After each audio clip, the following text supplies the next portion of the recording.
राति 8 बजेको जनता समाचारमा तपाईलाई स्वागत छ। नमस्कार, म प्रतिमा चौधरी। नमस्कार, म विभू श्रेष्ठ। सबैभन्दा पहिले प्रमुख समाचार। कोरोना भाइरसको संक्रमणबाट थप 6 को मृत्यु। काठमाडौँ उपत्यकाका 464 सहित 1081 जना संक्रमित। काठमाडौँ उपत्यकामा जारी निषेधाज्ञा खुकुलो। उपत्यकामा भोलिबाट सार्वजनिक यातायातका साधन पनि चल्ने। नेपाली कांग्रेसका जननेता बीपी कोइरालाको 107औं जन्म जयन्ती। नेपालको राजनीति र साहित्यमा बीपीले गरेको योगदानको चर्चा। अफगानिस्तानका उपराष्ट्रपति सालेहलाई लक्षित गरी भएको बम विस्फोटमा 10 को मृत्यु, सालेह सामान्य घाइते। र आईसीसीले जारी गरेको टी20 विश्व वरियतामा नेपाल यथावत रहन सफल।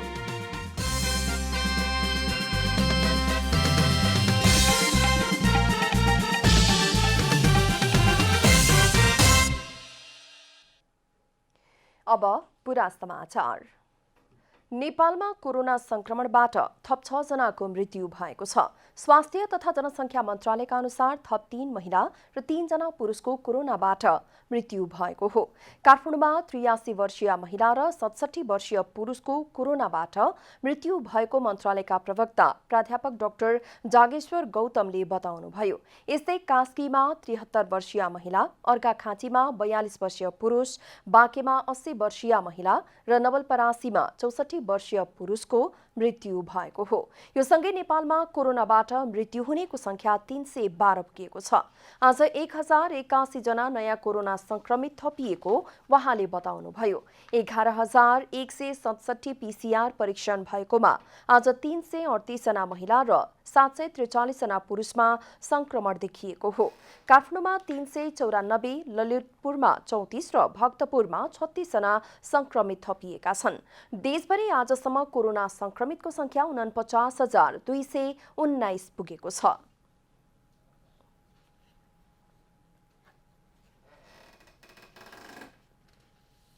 नेपालमा आजको पीसीआर 11,167 गरी जम्मा 7,79,341 परीक्षण भएको छ। गत 24 घण्टामा नयाँ संक्रमितहरूको संख्या 1081 रहेको छ। क्वारेन्टाइनमा रहनुभएका व्यक्तिहरूको संख्या 5,480 छ। देशभर सक्रिय संक्रमितको संख्या 15,025 रहेको छ। आज 918 जना डिस्चार्ज भएका छन्। हालसम्म 33,882 जना डिस्चार्ज भएका छन्। 5,080 जना क्वारेन्टिनमा रहेका छन्। उपत्यकामा निषेधाज्ञा खुकुलो बनाउने निर्णय भएको छ। काठमाडौँ, भक्तपुर र ललितपुरका प्रमुख जिल्ला अधिकारीहरूले गृह मन्त्रालयसँगको परामर्शपछि निषेधाज्ञा खुकुलो बनाउने निर्णय लिएका हुन्।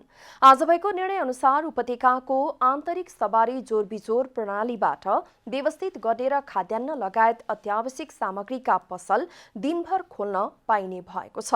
सर्वसाधारण आफै सचेत भएर सामाजिक दूरी कायम राख्दै बस्नुपर्ने भन्दै निषेधाज्ञा खुकुलो बनाउने निर्णय लिइएको हो। भोलिबाट काठमाडौँ उपत्यकामा 16 सीट क्षमताभन्दा माथिका सार्वजनिक यातायातका साधनमा जोरबिजोर लागू गर्ने निर्णय समेत भएको छ।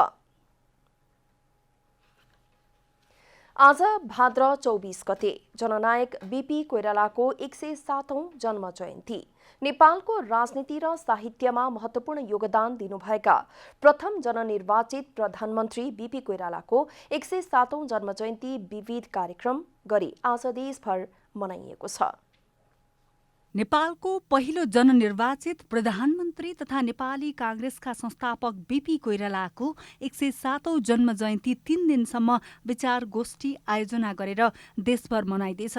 जन्म जयन्तीका अवसरमा भदौ 24, 25 र 26 गते जुम एप मार्फत विभिन्न शीर्षकमा विचार गोष्ठी गरिएको छ। बुधबार पहिलो दिन बीपीको विचार नेपालको समुन्नतिको मूल बाटो विषयको विचार गोष्ठी आयोजना गरियो। कार्यक्रममा पार्टी सभापति शेरबहादुर देउवाले बीपी कोइराला सानो देशको ठूलो नेता भएको भनेर प्रशंसा गर्नुभयो। बीपीलाई विकासप्रेमी नेताका रूपमा सम्झिँदै सभापति देउवाले बीपीको विचार अनुरूप कांग्रेस अगाडि बढिरहेको दावी गर्नुभयो। राष्ट्रियता र प्रजातन्त्र समाजवाद त आफ्नो पार्टीको सिद्धान्त रहेको छ। तर दुईटा विषयमा चाहिँ उहाँले कसैलाई क्षमता गर्नु सक्नुभएन। जनता जेलमा बस्नु 8 वर्ष बस्नुपछि जेलमा बस्नु तयार हुनु भएर आउनुभएको, त्यस्तै चाहिँ राष्ट्रिय दलको निम्ति कसैसँग झुक्नु भएन। इन्डियाबाटै फर्केर नेपालमा आउनुभयो, प्रजाको लागि चाहिँ जिन्दगीभरि चाहिँ उहाँले दुःख पाउनुभयो। त्यस कारण त्यस्तो चाहिँ व्यक्ति जो चाहिँ सबै कुरामा साहित्यकारदेखि नै सबै कुरामा चाहिँ यो दर्शन शास्त्रदेखि नै सबै कुरामा चाहिँ अब 101 चाहिँ प्रतिभा भएको व्यक्ति आज चाहिँ त्यो पार्टीका चाहिँ त्यो नेताका चाहिँ हामीहरू आज चाहिँ पार्टीका वरिष्ठ नेता रामचन्द्र पौडेलले नेपालको पछौटेपनलाई हटाई आमूल परिवर्तन गर्ने नेताका रूपमा बीपीलाई सम्झिनुभयो। र बीपीको आदर्श जीवन, बीपीको नैतिकता, बीपीको मितव्ययिता, कम खर्चिलो, उहाँ कति चाहिँ खर्च कम गर्ने चाहिँ हुनु। पार्टीका उपसभापति विमलेन्द्र निधिले नेपालको आधुनिक राज्यको निर्माणमा बीपीको भूमिका अतुलनीय रहेको बताउनुभयो। नेपाली कांग्रेसकै कुशल नेतृत्व र दूरदृष्टिको कारणले, धैर्यको कारणले गर्दाखेरि संघीय लोकतान्त्रिक गणतन्त्रात्मक संविधान जुन बनायौं त्यो लोकतान्त्रिक संविधान हो र हामी गर्व गर्दछौँ कि नेपाली कांग्रेसको नेतृत्वमा संविधान बनाउन र जारी गर्न सफल भयौं। पार्टी महामन्त्री डाक्टर शशाङ्क कोइरालाले आफ्ना पिता बीपीले छोटो समयमा नेपालको सत्तामा रहेर राम्रो काम गर्नुभएको दाबी गर्नुभयो।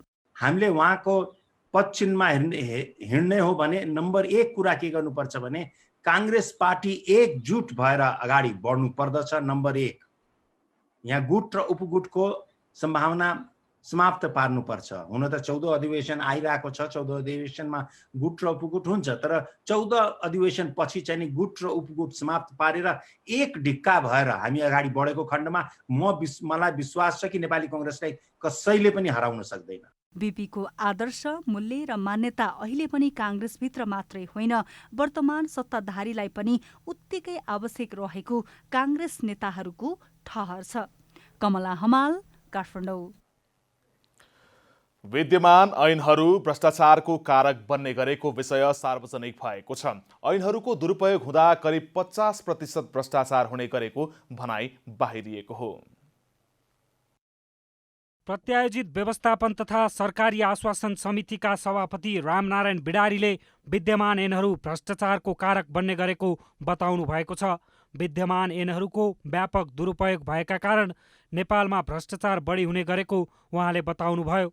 नेपाल कानुन समाजको प्रतिवेदन बुझ्दै सभापति बिडारीले ऐनहरूको व्यापक दुरुपयोग हुँदा सरदर 50% भ्रष्टाचार हुने गरेको बताउनुभयो। भ्रष्टाचार गर्नलाई ऐनहरू एउटा खुड्किलो बन्ने गरेको उहाँको भनाइ छ। नेपाल सरकारले प्रत्यायोजित व्यवस्थापनलाई गर्ने गरेको दुरुपयोगलाई रोक्न ठुलो बल मिल्नेछ। ऐन बनाउने पार्लियामेन्ट र पार्लियामेन्टले बनाएको ऐन अन्तर्गत अधिकार प्रत्यायोजन गरे जस्तो गरी त्यो प्रत्यायोजित विधायन बनाउने अधिकार ऐनले दिया हुन्छ, त्यसको व्यापक दुरुपयोग भएको देखिन्छ। सरकारले ल्याएका हरेक विधेयकहरू जस्ताको त्यस्तै पारित गर्ने परिपाटीले संसदको औचित्य छ कि छैन भन्ने प्रश्न पनि उठाउने गरेको उहाँले बताउनुभयो। सरकारले ल्याएको कुरा फेल गर्न नहुने भएको र संसदमा बहुमतै भएको हुनाले यसको के औचित्य हो त? विपक्षीले जति कराए पनि ऊ अल्पमतमा हुन्छ, पास हुने कुरो भएन विपक्षी दलमा रहेकाहरूको। बहुमत चाहिँ सरकार बहुमत भएकै कारणले सरकार बनेको छ। त्यस कारणले संसदको औचित्यता छ भन्ने प्रश्न समेत उठ्न सक्ने अवस्था भए हुनाले हामीले विधेयकहरू प्रस्तुत गर्दा स्वतन्त्र छाड दिने परम्परा चाहिँ अभ्यास र कानुन बनाउनु पर्यो। विधायन व्यवस्थापन समितिका सभापति परशुराम मेगी गुरुङले संसदबाट विधायन सम्बन्धी 10% काम समेत हुन नसकेको बताउनुभयो। सांसद राधेश्याम अधिकारीले कानुनको स्थिरता नहुँदा निम्तने अस्थिरताले नराम्रो परिणाम दिने बताउनुभयो। गत आर्थिक वर्षमा सार्वजनिक खरिद ऐन 5 पटक संशोधन भएको स्मरण गर्दै उहाँले लाग्नै नसक्ने ऐन उल्लेख गरेर नियमावली बन्ने गरेको बताउनुभयो। नेपाल कानुनी समाजले समितिलाई शिक्षा ऐन 2028, विद्युत ऐन 2049, प्रतिनिधि सभा सदस्य निर्वाचन ऐन 2054, सहकारी ऐन 2074, जनस्वास्थ्य सेवा ऐन 2075 र वातावरण संरक्षण ऐन 2076 को अध्ययन गरी प्रतिवेदन बुझाएको हो। सत्तारूढ नेपाल कम्युनिस्ट पार्टी नेकपाको शुक्रबार हुने स्थायी समिति बैठकका लागि गृह कार्य सुरु भएको छ। स्थायी समिति बैठकमा राखिने प्रस्तावबारे अध्यक्षद्वय केपी शर्मा ओली र पुष्पकमल दाहाल बीच छलफल सुरु भएको हो। शुक्रबार हुने सत्तारूढ नेपाल कम्युनिस्ट पार्टी नेकपाको बैठकमा पेश हुने प्रस्तावबारे अध्यक्षद्वयबीच छलफल भएको छ। अध्यक्षद्वय केपी शर्मा ओली र पुष्पकमल दाहाल बीच बुधबार बालुवाटारमा करिब 2 घण्टा छलफल भएको हो। स्थायी समिति बैठकमा पेश हुने प्रस्तावको अध्यक्षद्वयले गृह कार्य थाल्नु भएको अध्यक्ष दाहालका प्रेस सल्लाहकार विष्णु सापकोटाले जानकारी दिनुभयो। यसअघि नेकपामा गठित कार्यदलले भदौ 6 गते बुझाएको प्रतिवेदन र त्यसमा परिमार्जन गरिनुपर्ने विषयमा समेत 2 अध्यक्षबीच छलफल भएको सापकोटाले जानकारी दिनुभयो। नेकपामा यसअघि महासचिव विष्णुप्रसाद पौडेलको संयोजकत्वमा गठित 6 सदस्यीय कार्यदलले 8 दिन लगाएर 16 पृष्ठको प्रतिवेदन बुझाएको थियो। छलफलमा कार्यदलले बुझाएको प्रतिवेदन र त्यसमा थप्नुपर्ने विषय समेटेर 2 अध्यक्षले बैठकको प्रस्ताव तयार गर्नुभएको हो।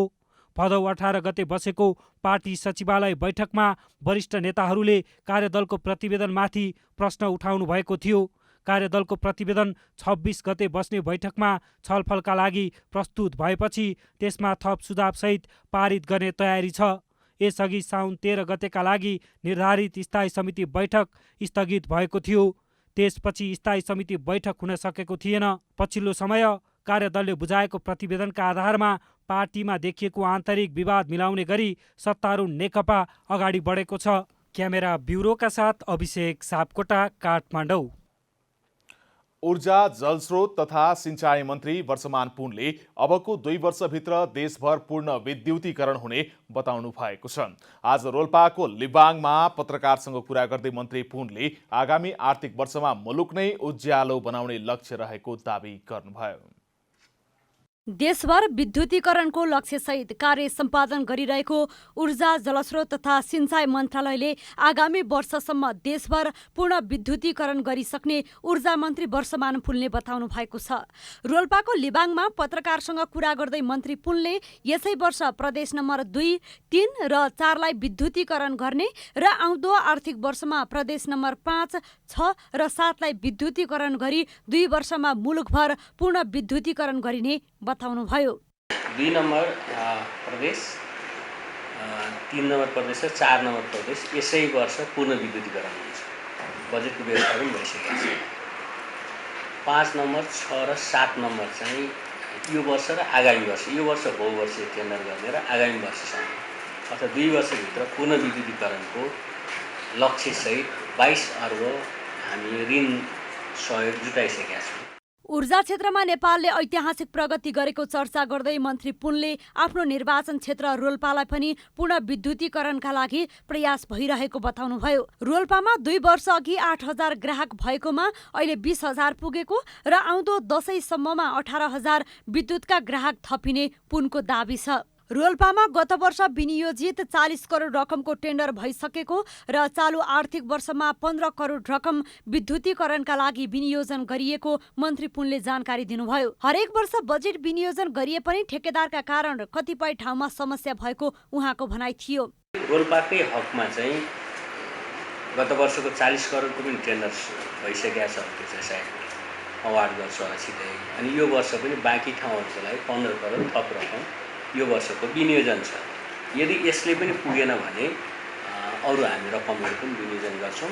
यसै वर्ष हामी पूर्ण विद्युतीकरण गर्छौँ भनिरहेको छ। यस आर्थिक वर्ष बल्ल बल्ल पैसा जुटायो, सरकारले कार्यक्रम बनायो, ठेक्कापट्टा हुन्छ, अनि जसले लिए त्यसले समयमा गर्दैन भने त अन्तिममा त कसैको हातमा केही नरहने जस्तो अवस्था नेपालमा छ। पत्रकारसँग कुरा गर्दै मन्त्री पुनले विद्युत प्राधिकरणको कार्यकारी निर्देशकमा कुलमान घिसिङलाई पुनः नियुक्ति दिने नदिने विषयमा छलफल भइरहेको र यही 29 गते अगावै निर्णय लिइने जानकारी दिनुभयो। रोल्पाबाट नवीन लोचन मगरको रिपोर्ट। सिमेन्ट उत्पादनका लागि प्रमुख कच्चा पदार्थको रूपमा रहेको क्लिङ्कर उत्पादनमा आत्मनिर्भर बनेका रूपन्देहीका उद्योग यति बेला सङ्कटमा परेका छन्। कोरोना भाइरसको जोखिमका कारण लकडाउन गरिएपछि चुनढुङ्गा खानी सञ्चालन हुन सकेका छैनन्। रूपन्देहीको भैरवा लुम्बिनी करिडोरमा करिब 11वटा सिमेन्ट उद्योग छन्। उद्योगले आर्थिक वर्ष 2076-77को चैत्र महिनासम्म नेपालभित्रकै खानीबाट चुनढुङ्गा ल्याएर क्लिङ्कर उत्पादन गरेका थिए। अहिले कोरोनाको जोखिमका कारण चुनढुङ्गा खानी बन्द हुँदा भारतबाट क्लिङ्करको आयात बढेको छ। भैरवा भन्सारबाट लकडाउन यता वैशाखदेखि भदौ 21 गतेसम्म 75,804 मेट्रिक टन क्लिङ्कर आयात भएको छ। क्लिङ्करको आयात अघिल्लो वर्षको 75को लगभग पौष माघदेखि घट्न थालेको हो। त्यसपछि यहीँका इन्डस्ट्रीबाटै क्लिङ्कर उत्पादन हुन थालेपछि आयात घटेको थियो। अघिल्लो वर्ष आएको 59,000 मेट्रिक टन पनि अघिल्लो आबोमा देखिए तापनि यो लकडाउन अवधिभित्रै आएको हो।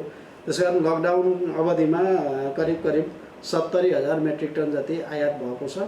लकडाउनकै बीचमा सरकारले उद्योग खुलाउने निर्णय गरेपछि उद्योगहरू त चले, तर खानी भने चल्न सकेका छैनन्। कोरोनाका कारण देखाउँदै अधिकांश खानी सञ्चालनमा स्थानीयले अवरोध गर्दै आएका छन्। उद्योगीका अनुसार उत्खननमा मात्रै नभएर ढुवानीमा समेत अवरोध भएको छ। यो क्लिङ्करको विषयमा चाहिँ भन्दाखेरि यो जुन चैत्र 11देखि कोभिड-19ले गर्दा जुन यो लकडाउन गरियो त्यसमा के भयो भनेपछि हामीले खानीबाट चुनढुङ्गा ल्याउन पाएनौँ। त्यो चुनढुङ्गा नल्याएको कारणले गर्दा र यहाँ उद्योगहरूको उत्पादन पनि बन्द गराइयो। अहिले फेरि चाहिँ भादोमा फेरि चाहिँ यो पूर्ण रूपले लकडाउनमा हुँदाखेरि पूर्ण रूपले नै यहाँ करिब ध्वस्त नै भयो यो क्षेत्र चाहिँ सिमेन्ट उद्योग। हुन त लकडाउन पछि नै हाम्रो उद्योगहरू चाहिँ 25-30% भन्दा माथि चाहिँ चलिरहेका थिएन र केही पनि चाहिँ अक्सिजनमै चलिरहेका थिए भनौँ न। तिनीहरूलाई भेन्टिलेटरमै भइसकेका छन् उद्योगहरू। रहेका जति सामानहरू चाहिँ हाम्रो जुन बजारबाट गएछन् हाम्रो चाहिँ गएका त्यसका चाहिँ पैसाहरू पनि आइराखेको छैन। क्लिङ्कर विदेश निर्यात गर्न सक्ने अवस्थामा पुगेका रूपन्देहीका उद्योग कोरोनाका कारण भारतको भर परेका छन्। भैरवा भन्सार कार्यालयका अनुसार लकडाउन यता क्लिङ्कर आयातमा निकै वृद्धि भएको छ। रूपन्देहीबाट प्रतीक पौडेलको रिपोर्ट। सम्झौता गरी समयमा मल नल्याउने ठेकेदारहरूबाट क्षतिपूर्ति भराउनुपर्ने माग राख्दै सामाजिक अभियन्ताहरूले कृषि तथा पशुपक्षी विकास मन्त्री घनश्याम भुषाललाई ज्ञापन पत्र बुझाएका छन्। ठेकेदारहरूकै कारण किसानहरूले मल नपाएर शास्ति खेप्नु परेको भन्दै सामाजिक अभियन्ताहरू जगत भुषाल र द्वारिका ढुङ्गेलले मन्त्री भुषाललाई ज्ञापन पत्र बुझाएका हुन्। ठेक्का लिएर तोकिएको समयसम्म मल नल्याएका कम्पनीलाई कालो सूचीमा राखेर मात्रै नहुने भन्दै उनीहरूले क्षतिपूर्ति पनि भराउनु पर्ने माग गरेका हुन्। विगत लामो समयदेखि नेपाली किसानहरूले मलको अभाव भोगिरहेको सन्दर्भमा नेपालमा मल उत्पादन गर्ने र समयमै मल पाउने विषय कहिले बन्छ भन्दै अभियन्ताहरूले कृषि मन्त्रीको ध्यानाकर्षण समेत गराएका थिए। माथि जुन कारबाही भएको छ उनीहरूको यो धरौटी जफत गरिएको छ त्यति मात्रै गरेर पुग्छ कि उनीहरूले समयमा मल ल्याइदिएको कारणबाट किसानलाई परेको मार्का र साथसाथै त्यसबाट राष्ट्रलाई परेको क्षतिको बारेमा पनि उनीहरूबाट त्यो क्षतिपूर्ति गराउनतर्फ किन यस सम्बन्धमा कारबाही सुरु अघि बढाउनुहुन्न भन्ने कुरा पनि हामीले मन्त्रीजी समक्ष राख्यौँ। ज्ञापन पत्र बुझ्दै मन्त्री भुषालले मल नल्याउने ठेकेदार कम्पनीहरूलाई थप कारबाहीको प्रक्रिया अगाडि बढाइएको जानकारी गराउनु भएको ढुङ्गेलले बताउनुभयो। सम्झौता गरेका शैलिङ कन्स्ट्रक्सन कम्पनी र हुबीको मल्टिपल कम्पनीलाई मन्त्रालयले समयमै मल नल्याएपछि कारबाही गरेको हो। तलब निकासा नभएपछि डडेलधुराका शिक्षकहरू आन्दोलित बनेका छन्। शिक्षण सिकाइ सहयोग अनुदान शिक्षक समितिले शिक्षा विकास तथा समन्वय इकाइ डडेलधुरामा आज तालाबन्दी गरेको हो। शून्य दरबन्दी भएका सामुदायिक विद्यालयमा दिँदै आएको शिक्षण सिकाइ अनुदान कोटामा कार्यरत डडेलधुराका शिक्षकहरूले तलब निकासा नभएपछि शिक्षा एकाइ डडेलधुरा र इकाइ प्रमुखको कार्यकक्षमा बुधबार तालाबन्दी गरेका छन्। देशैभरिका सामुदायिक विद्यालयमा नेपाल सरकारबाट प्रदान गरिँदै आएको कोटाका लागि शैक्षिक सत्रको अघिल्लो असारमै एकमुष्ट रकम निकासा हुने गरेको थियो। तर यस वर्ष 2 महिना बितिसक्दा पनि रकम निकासाको कुनै आधिकारिक जानकारीसम्म नआएकाले तालाबन्दी गरिएको समितिले जनाएको छ। त्यो बाबतको रकम बजेटमा पारित भइसकेको छ, तर निकासा नभएको कारण चाहिँ हामीले पटक पटक सम्बन्धित मन्त्रालय, शिक्षा मन्त्रालय, शिक्षा विभाग, अर्थ मन्त्रालयमा समेत पटक पटक ध्यानाकर्षण पत्र बुझाउँदा समेत त्यहाँबाट कुनै आधिकारिक जानकारी नआएको कारण हामी थप सङ्घर्षको कार्यक्रममा हुमिन आबद्ध भएका हौँ। एउटै विद्यालयमा कार्यरत शिक्षकले तलब पाउने र आफूहरूको तलबको कुनै टुङ्गो नभएकाले आन्दोलित भएको शिक्षकहरूले जनाएका छन्। हामीले यो अनुदान कोटामा गत 18सम्म त तलब पाइएको छ र यो वर्ष नयाँ आर्थिक वर्षको चाहिँ तलब पाउने नपाउने टुङ्गो केही पनि छैन। सँगै पढाउने टिचरहरू तलब पाइरहेछन्, उहाँहरूको तलब पाउने कुरो छ। सामुदायिक विद्यालयको शिक्षण सुधारका लागि मुख्य विषय अङ्ग्रेजी, गणित र विज्ञान शिक्षकको अभाव पूर्तिका लागि नेपाल सरकारले 2075 सालदेखि स्थायी शिक्षक नभएका विद्यालयमा रकम दिँदै आएको थियो। नियमित रूपमा विगत 2 वर्षदेखि नियमित रूपमा अनुदान प्राप्त गर्नुभएको र अहिले के कति कारणले गर्दा उपलब्ध हुन नसकेको भनेर उहाँले तालाबन्दी गर्नुभएको छ। यसको आधिकारिक जानकारी के कति कारणले गर्दा यो अनुदान रोकियो भन्ने हामीलाई औपचारिक रूपमा केही जानकारी प्राप्त भएको छैन। आन्दोलित शिक्षकले यसअघि खाइपाई आएको सुविधा तत्काल प्रदान गर्न सरकारलाई दबाब दिएका छन्। डडेलधुराबाट ललित बोहराको रिपोर्ट। लमजुङ स्थित सुन्दर बजारमा रहेको नमुना सामुदायिक अस्पताललाई कोरोना भाइरसको जोखिममा सञ्चालन र व्यवस्थापन गर्न समस्या भएको छ। अस्पतालमा बिरामी आगमन घटेसँगै सञ्चालनमा चुनौती थपिएको छ। जिल्लामा कोरोना संक्रमितको संख्या बढेसँगै आइसोलेसनका लागि ठाउँ उपलब्ध गराएको अस्पतालमा पछिल्लो समय बिरामी आउनै छाडेका हुन्। हाम्रो चाहिँ अहिले आइसोलेसन सुरु गरेदेखि चाहिँ हाम्रोमा चाहिँ बिरामी घटेको छ। यो अलिकति नकारात्मक प्रचार प्रसार तथा चाहिँ भएको कारणले गर्दाखेरि हो कोरोना सम्बन्धी। हामी कहाँ अहिले आउने बिरामी भनेका चाहिँ ज्वरोका बिरामी, हातखुट्टामा चोटपटक लागेका बिरामीहरू तथा बच्चाहरू आउने गरेर गर्थे। अनि एक्सरेका सेवाहरू लिन गर्ने बिरामीहरू पनि आउँथे। अनि त्यसको लागि चाहिँ हामी जहिले पनि सेवा गर्न हामी तत्पर छौँ। त्यही भएर आउनुहोस्, यहाँ सुरक्षित छ। गत असार महिनादेखि अन्य बिरामी वा सेवा प्रवाहसँग सम्पर्क नहुने गरी अस्पतालको एक फ्लोरमा आइसोलेसन व्यवस्थापन गरिएको छ। मासिक करिब 6 लाख रुपैयाँ खर्च हुने अस्पतालमा बिरामी नै आउन छाडेपछि स्वास्थ्यकर्मी र कर्मचारी राख्न समस्या भएको छ। लमजुङमा जुन चाहिँ कोरोनाको सङ्क्रमण 81 चाहिँ जुन बढेको छ, यसको व्यवस्थापनका लागि चाहिँ नमुना सामुदायिक अस्पतालमा हामीकोमा चाहिँ 40 बेडको चाहिँ आइसोलेसन बेडको व्यवस्थापन गरेको छ र चाहिँ कर्मचारी व्यवस्थापन गरेको अस्पतालमा 81 बिरामी नै घटिदिएपछि चाहिँ हामीलाई चाहिँ यो यहाँ रहेका काम गर्ने स्वास्थ्यकर्मी प्लस कर्मचारीलाई चाहिँ तलब खुवाउन चाहिँ धौधौ परेको छ। 2067 सालबाट सञ्चालनमा आएको 15 शैय्याको अस्पतालमा आधुनिक उपकरण सहित सेवा प्रवाह भइरहेको छ।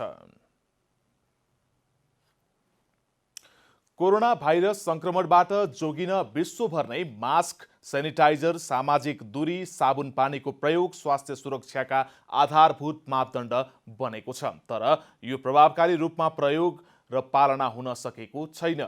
समुदाय स्तरमा कोरोना भाइरस संक्रमण फैलिन नदिन र स्वास्थ्य सुरक्षा सावधानी कसरी अपनाउने भनेर नवलपुरको देवचुली नगरपालिकामा तपाईको मास्क खोइ अभियान थालिएको छ। समुदाय स्तरमा कोरोना फैलिन थालेपछि यसको नियन्त्रण गर्न भन्दै नवलपुरको देवचुली नगर क्षेत्रमा सचेतना अभियान सुरु भएको छ। प्रगति नगर खानेपानी तथा सरसफाई उपभोक्ता संस्था र परिवर्तनका लागि युवा नेपालको सहकार्यमा तपाईको मास्क खोइ लेखिएका सचेतना ब्यानर विभिन्न स्थानमा राखिएको छ। अब घर घरमा गएर सचेतना अभिवृद्धि गर्ने अवस्था नरहेको हुनाले यो ब्यानर मार्फत मास्कको प्रयोग गरौँ भन्ने सचेतना अभिवृद्धिका लागि हामी टोल टोलमा चोक चोकमा यो ब्यानर राखेर सचेतना अभियान सुरु गरिरहेका छौँ। हामीलाई विश्वास छ यो अभियानले मास्कको प्रयोग गर्ने दरलाई बढाउनेछ, सङ्क्रमणलाई न्यूनीकरण गर्नको लागि मद्दत पुर्याउनेछ। मास्क नलगाइकन भिडभाडमा प्रवेश गर्दा संक्रमणको जोखिम बढेकाले मास्क, सेनिटाइजर, साबुनपानीको उचित प्रयोग गर्न र अनावश्यक भिडभाडमा नजान, नमस्कारको बानी बसाल्न, सामाजिक दूरी कायम राख्न आग्रह गरिएको ब्यानर नगरपालिका क्षेत्रका बजार चोकमा टाँगिएको छ। हामीले राखेको यो ब्यानर डेप्युटी नगरपालिकाको 45वटा भन्दा बढी स्थानहरूमा यो सचेतना बिहान राखिएको छ। यो सचेतना बिहानहरूका लागि विभिन्न सङ्घ संस्थाहरूले हामीलाई सहकार्य गर्नुभएको छ र उहाँहरूले प्रतिबद्धता पनि व्यक्त गर्नुभएको छ। एकदम यो कार्यक्रम प्रभावकारी पनि देखेको छ। बिना मास्क हिँड्ने व्यक्तिहरू यो ब्यानर देख्ने बित्तिकै उहाँले मास्कको प्रयोग गर्न थाल्नुभएको छ। प्रगतिनगर खानेपानी संस्था सङ्घको सहकार्यमा परिवर्तनका लागि युवा नेपालले सुरु गरेको अभियान दिव्यपुरी खानेपानी संस्था र दिव्य युवा उद्यमी संस्था, देवचुली खानेपानी संस्था र नापा बास लगायतले पनि थालेको छ। नवलपुरबाट खगेन्द्र पराजुलीको रिपोर्ट। जरा, बोक्रा, पात, डाँठ, फूल, कोसा र बिया गरी सबै प्रयोग हुने बहुहितकारी वनस्पतिको रूपमा चिनिन्छ शीतल चिनी। शरीरलाई चाहिने भिटामिन, खनिज तत्त्व, protein, carbohydrate, fat, potassium, calcium लगायतका पदार्थ पाइने शीतल चिनीको अहिले नेपालमै व्यावसायिक खेती सुरु गरिएको छ। रोजगारीका क्रममा 9 वर्ष दुबई बस्नुभएका रूपन्देहीको सैना मैना नगरपालिका वडा नम्बर 6 बैकुण्ठपुरका गोविन्द प्रसाद कणेल पछिल्लो 6 वर्षदेखि व्यावसायिक शीतल चिनी खेती गर्दै आउनु भएको छ। रोजगारीकै क्रममा दुबईमा काम गर्दा बहुउपयोगी वृक्ष शीतल चिनीको बारेमा सुन्नुभएका कणेलले 2071 सालमा 3.5 लाखको लगानीबाट शीतल चिनी खेती सुरु गर्नुभएको हो। अहिले 5 बिघा क्षेत्रफलमा यसको खेती भइरहेको छ। मैले यो 2071 सालबाट सुरु गरेको। हाम्रो कृषक हित के अरे यो जनसेवा स्वावलम्बन बहुउद्देश्य सहकारी संस्थाका रामप्रसाद नेउपानेले यो खेती सुरु गर्नुपर्छ भनेर उहाँले भनेपछि त्यतिखेर लगभग 3-3.5 लाखको लगानीमा मैले यो सुरु गरेको हो। अहिले मसँग तपाईँको करिब 5 बिघा जग्गा छ यो शीतल चिनी लगाएको। आफै प्रशोधन उद्योग समेत सञ्चालन गर्नुभएका कणेलले अन्य किसानसँग प्रति केजी 40 रुपियाँमा शीतल चिनी खरिद समेत गर्दै आउनु भएको छ। प्रशोधन उद्योगबाट तयार गरिने पाउडर प्रति केजी 1000 रुपियाँमा बिक्री हुने गरेको छ। वार्षिक 15 देखि 20 क्विन्टल शीतल चिनी उत्पादन तथा बिक्री गर्दै आउनुभएका कणेलले सबै खर्च कटौती गरी वार्षिक 6 लाख बढी आम्दानी गर्नुभएको छ। शीतल चिनी खेतीका लागि धान रोप्न नमिल्ने खोला बगरको जग्गा उपयुक्त मानिन्छ। अब हाम्रो खर्च कटाएर भन्ने हो भने त्यही वार्षिक 5.5-6 लाख रुपियाँ आम्दानी हुन्छ। अनि खर्च पनि त्यसैमा किसान सिमबाट पात पनि किन्ने हो, सबै कुरो गर्ने हो। वार्षिक हामीले तपाईँको 15 क्विन्टल 20 क्विन्टलसम्म पनि उत्पादन भइरहेछ। मौसम हेरेर हुन्छ। जस्तै हाम्रो धान रोप्न नमिल्ने, पानीको कमी भएको डाँडो खेत, हजुरले खोलाले छोडेको बाल्य माटो भएको भाटा भनिन्छ त्यसलाई, त्यो भाटा खेत भयो। धान रोप्न नमिल्ने, अन्य खेती गर्न नमिल्ने ठाउँमा यो खेती हुन्छ सर। नेपालमा शीतल चिनीको प्रचार प्रसार हुन नसक्दा यसको उत्पादन कम भएको कणेलको भनाइ छ। रूपन्देहीबाट विकास पराजुलीको रिपोर्ट। अब आर्थिक समाचार।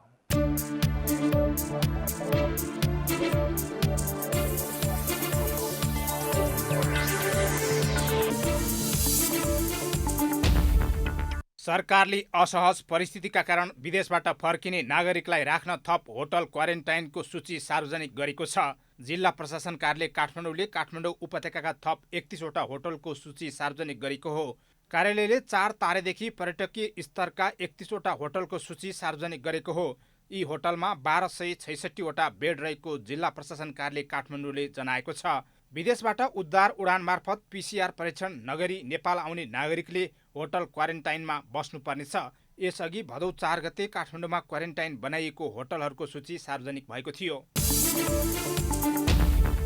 सरकारले सवारी साधनमा इम्बोस नम्बर प्लेट अनिवार्य गर्न आन्तरिक तयारी गरेको छ। यसका लागि यातायात व्यवस्था विभागले आउटसोर्सिङबाट कर्मचारी लिने भएको छ।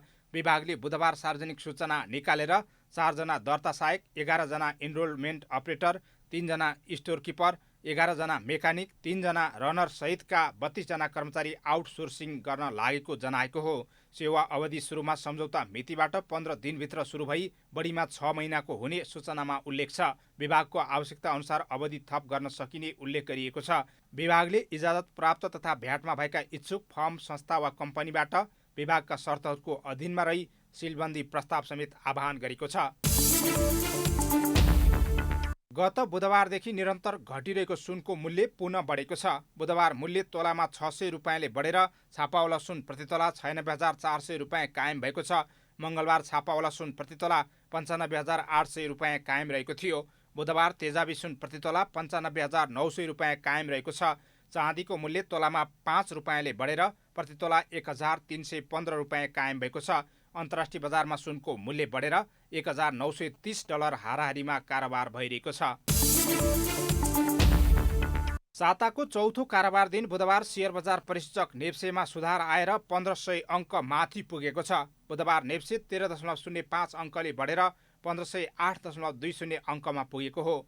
बजारमा क वर्गका परिसूचकहरूको मापन गर्ने सेन्सेटिभ इन्डेक्स 0.19 अङ्कले बढेको छ। बजारमा वाणिज्य ब्याङ्क र विकास ब्याङ्क समूहको परिसूचकमा गिरावट आएको छ। बाँकी सबै समूहको परिसूचकमा सुधार आएको छ। बुधबारको बजारमा 195 कम्पनीका 58,31,110 किता सेयर 29,125 पटक खरिद बिक्री हुँदा 2 अर्ब 56 करोड रुपियाँ बराबरको कारोबार भएको छ। बजारमा 4 कम्पनीका लगानीकर्ताले करिब 10% का दरले कमाएका छन्।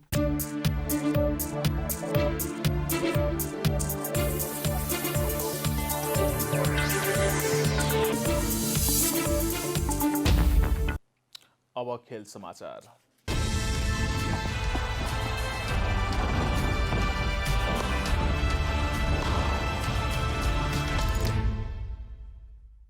अन्तर्राष्ट्रिय क्रिकेट परिषद आइसिसीले जारी गरेको टी20 विश्व वरियतामा नेपाल यथावत रहेको छ। कोरोना प्रभावका बीच निकै कम अन्तर्राष्ट्रिय क्रिकेट भएको समयमा आइसिसीले सार्वजनिक गरेको नयाँ वरियतामा नेपालको स्थान यथावत रहेको हो। वरियताको शीर्ष स्थानमा कंगारू टोली अस्ट्रेलिया छ। 3 खेलको टी20 सिरिजको अन्तिम खेलमा घरेलु टोली इङ्ल्यान्डलाई पराजित गरेको अस्ट्रेलिया वरियताको शीर्ष स्थान कब्जा गर्न सफल भएको हो। अघिल्ला 2 खेल गुमाएको अस्ट्रेलियाले घरेलु टोलीलाई तेस्रो खेलमा 5 विकेटले पराजित गरेको थियो। यस्तै अस्ट्रेलियासँगको सिरिजमा जित निकालेको इङ्ल्यान्ड वरियताको दोस्रो स्थानमा छ। यसअघि इङ्ल्यान्ड वरियताको शीर्ष स्थानमा थियो। अस्ट्रेलियाको 22 खेलमा 275 रेटिङ अङ्क छ भने इङ्ल्यान्डको 271 रेटिङ अङ्क छ। यस्तै वरियतामा भारत तेस्रो, पाकिस्तान चौथो र दक्षिण अफ्रिका 5औं स्थानमा छन्। नेपाल वरियताको 15औं स्थानमा यथावत छ। नेपालको 23 खेलमा 180 रेटिङ अङ्क छ। एसोसिएट राष्ट्रमा नेपालभन्दा अघि स्कटल्यान्ड र युएई रहेका छन्। नेपाली राष्ट्रिय क्रिकेट टोलीका leg spinner Sandeep Lamichhane West इन्डिजबाट सिधै युएई प्रस्थान गर्नेछन्। 13औं संस्करणको आइपिएलमा सहभागी हुन उनी युएई प्रस्थान गर्न लागेका हुन्। हाल क्यारिबियन प्रिमियर लिग सिपिएलका लागि वेस्ट इन्डिजमा रहेका सन्दीप त्यहीबाट युएई प्रस्थान गर्नेछन्। 13औं संस्करणको आइपिएल क्रिकेट सेप्टेम्बर 19 देखि सुरु हुँदैछ। सन्दीप आइपिएलमा दिल्ली क्यापिटलबाट खेल्नेछन्। आइपिएल खेल्ने केही खेलाडीहरू अहिले सिपिएल खेलिरहेका छन्। सिपिएलको फाइनल सकिन साथ आइपिएल पनि खेल्ने खेलाडीहरू सहित सन्दीप युएई जाने सन्दीपका नेपाल प्रतिनिधि रमन शिवाकोटीले जानकारी दिए। सेप्टेम्बर 10 मा हुने सिपिएल उपाधिका लागि सेन्ट लुसिया र ट्रिनिबागो नाइट राइडर्स भिड्नेछन्। सन्दीपले सिपिएलमा जमैका तलहवाजबाट खेलेका थिए। उनी सम्मिलित जमैका मङ्गलबार राति ट्रिनिबागो नाइट राइडर्ससँग सेमिफाइनलमा 9 विकेटले पराजित हुँदै प्रतियोगिताबाट बाहिरिएको छ। यस सिजन सिपिएलका 11 खेल खेल्दै सन्दीपले 12 विकेट लिएका थिए। ओलम्पिक गेम्सकी 800 मिटर दौड च्याम्पियन दक्षिण अफ्रिकी धावक क्यास्टर सेमेनियालाई महिला दौड प्रतियोगितामा प्रतिबन्ध लगाइएको छ। अबदेखि कुनै पनि महिला दौड प्रतियोगितामा सहभागी हुन नपाउने गरी सेमेनियालाई प्रतिबन्ध लगाइएको हो। मङ्गलबार स्विजरल्यान्डको सर्वोच्च अदालतले क्यास्टरलाई महिला दौडमा सहभागी हुन नपाउने गरी फैसला सुनाएको हो। अदालतले उनको शरीरमा पुरुष हार्मोनहरू देखिएको ठहर गरेको छ। उनको शरीरमा पुरुषहरूमा पाइने टेस्टोस्टेरोन हार्मोनको मात्रा देखिएको थियो। यो केवल पुरुषहरूको शरीरमा पाइन्छ। अदालतले उनले स्वास्थ्य उपचार गर्न सक्ने र पुनः परीक्षण गर्दा महिलाका लागि आवश्यक हार्मोनको मात्रा पाइए दौडन सक्ने बाटो भने खुला गरिदिएको छ।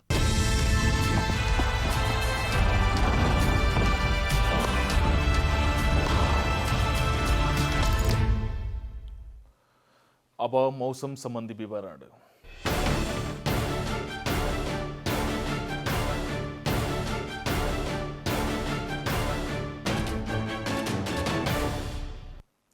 आज देशभरको मौसम सामान्यदेखि पूर्ण बदली भई केही स्थानहरूमा हल्कादेखि मध्यम वर्षा भइरहेको छ। राति भने देशभर मौसम सामान्यतया बदली रही केही स्थानहरूमा मेघ गर्जन र चट्याङ सहित हल्कादेखि मध्यम वर्षाको सम्भावना रहेको जल तथा मौसम पूर्वानुमान महाशाखाले जनाएको छ। अब देशभरिका विभिन्न स्थानको मौसम सम्बन्धी थप विवरण।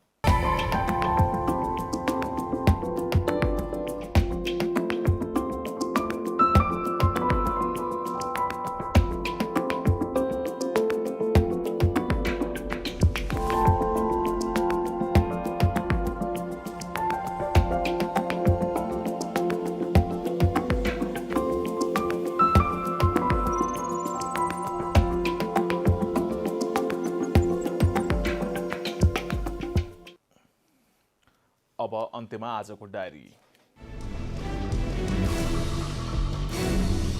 कोरोना संक्रमणबाट थप 6 जनाको मृत्यु भएको छ। यो सँगै नेपालमा कोरोनाबाट मृत्यु हुनेको संख्या 312 पुगेको छ। काठमाडौँमा 394, ललितपुरमा 34 र भक्तपुरमा 36 जना संक्रमित थपिएका छन्। देशभर कोरोना संक्रमितको संख्या 49,219 पुगेको छ। उपत्यकामा निषेधाज्ञा खुकुलो बनाउने निर्णय भएको छ। काठमाडौँ, भक्तपुर र ललितपुरका प्रमुख जिल्ला अधिकारीहरूले गृह मन्त्रालयसँगको परामर्शपछि निषेधाज्ञा खुकुलो बनाउने निर्णय लिएका हुन्। खाद्यान्न लगायत अत्यावश्यक सामग्रीका पसल दिनभर खोल्न पाइने भएको छ भने भोलिदेखि काठमाडौँ उपत्यकामा 16 सिट क्षमता भन्दा माथिका सार्वजनिक यातायातका साधनमा जोर बिजोर लागू गर्ने निर्णय समेत भएको छ। नेपालको पहिलो जननिर्वाचित प्रधानमन्त्री तथा नेपाली कांग्रेसका संस्थापक बीपी कोइरालाको 107औं जन्म जयन्ती 3 दिनसम्म विचार गोष्ठी आयोजना गरेर देशभर मनाइँदैछ। जन्म जयन्तीको अवसरमा भदौ 24, 25 र 26 गते जुम एप मार्फत विभिन्न शीर्षकमा विचार गोष्ठी गरिनेछ। अफगानिस्तानका उपराष्ट्रपति अमरुल्लाह सालेहलाई लक्षित गरी भएको बम विस्फोटमा परि कम्तीमा 10 जनाको ज्यान गएको छ। राजधानी काबुलमा भएको बम विस्फोटमा सालेह र एक पूर्व गुप्तचर सेवा प्रमुखलाई सामान्य चोट लागेको बीबीसीले जनाएको छ। अन्तर्राष्ट्रिय क्रिकेट परिषद आईसीसीले जारी गरेको टी20 विश्व वरियतामा नेपाल यथावत छ। कोरोना प्रभावका बीच निकै कम अन्तर्राष्ट्रिय क्रिकेट भएको समयमा आईसीसीले सार्वजनिक गरेको नयाँ वरियतामा नेपालको स्थान यथावत रहेको हो।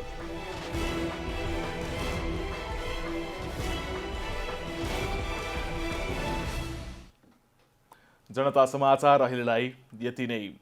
जनताद्वारा जनताका लागि प्रसारित जनता टेलिभिजनका कार्यक्रमहरू तपाईँ युट्युब, ट्विटर, फेसबुक र हाम्रो वेबसाइट जनतासमाचार.com मा पनि पढ्न र हेर्न सक्नुहुनेछ। सूचनामा तपाईको सहभागिता, समयमा समाचार हाम्रो प्रतिबद्धता। कोरोना भाइरसको संक्रमणबाट बस्न नियमित रूपमा साबुन पानीले मिची हात धौँ, भिडभाडबाट टाढै रहौं। नमस्कार।